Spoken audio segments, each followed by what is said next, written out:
Почитувани граѓани, почитувани представници на медиумите. Денеска беше поднесен предлогот за составот на новата влада и можам да констатирам дека се продолжува во насока на големи ветувања и подигањата на очекувањата на граѓаните, а во суштина важи онаа народната кај што имаат големи ветувања, одете со мала торба. Мислам дека од тоа што беше соопштено во јавноста, не постои јасен план во делот на економијата, како и на кој начин ќе се заштити минималната плата, како ќе растат просечната плата во државата. Не знаеме детален план како ќе растат пензиите, кој ќе биде системот на гарантирањето на растот на пензиите, како ќе се стопираат зголемувањата на цените,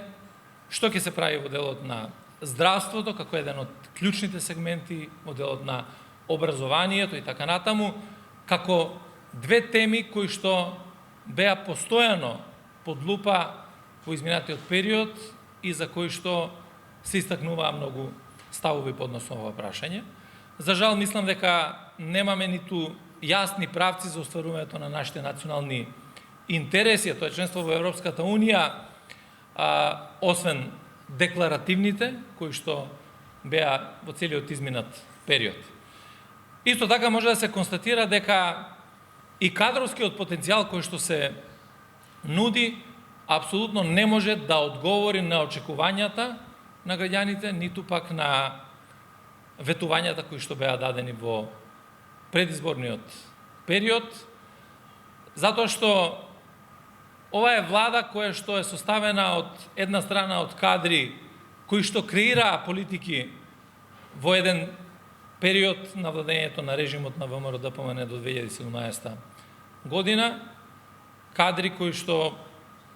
не можат да понудат ништо ново или подобро од тоа што било во тој период,